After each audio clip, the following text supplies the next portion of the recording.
मुंबई महापालिकेसाठी भाजप आणि शिंदेच्या शिवसेनेत जागा वाटपावरून रस्सीखेच सुरूच आहे। आज रात्री तिसऱ्या फेरीची चर्चा होणार आहे, मात्र कोणत्या जागांवरून एकमत होत नाहीये पाहूया।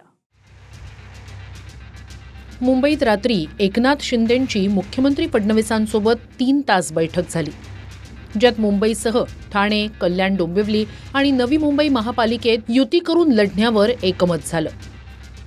मात्र मुंबईत अजूनही 47 जागांवर रस्सीखेच सुरू आहे। तर अजित पवारांच्या राष्ट्रवादीचंही मुंबईत महायुतीत लढायचं की नाही यावर शिक्कामोर्तब झालं नाहीये। महायुतीत जागा वाटपावरून चर्चेची तिसरी फेरी होणार आहे।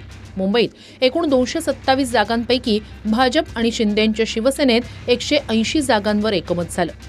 30 ते 40 जागांवर तिसऱ्या फेरीच्या चर्चेत पेच सुटण्याची शक्यता आहे आणि ज्या जागांवर तोडगा निघणार नाही त्या जागांवर मुख्यमंत्री फडणवीस आणि उपमुख्यमंत्री एकनाथ शिंदे चर्चा करतील। 2017 मध्ये धनुष्यबाण चिन्हावर जिंकलेल्या सर्व जागांवर शिंदेच्या शिवसेनेनं दावा केलाय। धनुष्यबाणावर कमी फरकानं जिंकलेल्या काही जागांवर भाजपनंही दावा सोडला नाहीये।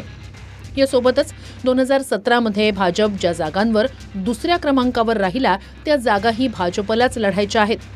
तसंच ठाकरेंची साथ सोडून शिंदेंसोबत आलेल्या काही जागा सोडण्यासही भाजपचा नकार आहे। आज आमचे संपूर्ण जिल्ह्यामध्ये संपूर्ण महानगरपालिकेमधील शिवसेनेची बोलणी पूर्ण होणार आहे। उद्यापर्यंत आमची महायुतीचे निर्णय होतील आणि मग आपापल्या पक्षाचे उमेदवार सुद्धा ठरतील। त्या विभागातील प्रमुख जे आमचे समन्वयक आहे त्यांनी यामध्ये लक्ष टाकायचं आहे। मला असं वाटतं की आज आणि उद्या यामध्ये अंतिम निर्णय होईल। तर इकडे अजित पवारांच्या राष्ट्रवादीचं मुंबईवरून फायनल होताना दिसत नाहीये। सर्व पर्यायांवर विचार करून पुढचा निर्णय घेऊ असं तटकरे म्हणाले।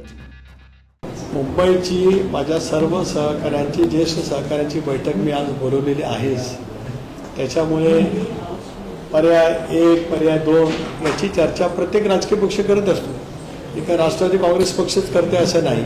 आजही महायुतीची चर्चा चालू असताना किंवा महाविकास आघाडीची चर्चा चालू असताना तिथे पर्याय 1 पर्याय 2 प्रत्येक पक्ष आपापल्या पद्धतीने करत असतो। त्यामुळे आज मी माझ्या प्रमुख सहकाऱ्यांशी बोलणार आहे आणि त्यांचं काय नेमकं गेल्या 2 दिवसामध्ये त्यांनी मुंबईच्या 6 जिल्हे आहेत त्या प्रत्येक जिल्ह्यांमधला नेमका काय काय आढावा घेतलेला ते समजून घेणार आहे। पुणे आणि पिंपरी चिंचवडमध्ये दोन्ही राष्ट्रवादीचं एकत्र लढण्यावर एकमत झालंय। त्यामुळे मुंबईत तो पर्याय अजित पवार यांनी खुला ठेवल्याचं दिसतंय। विनायक डावरुंगसह गिरीश गायकवाड, TV9 मराठी, मुंबई।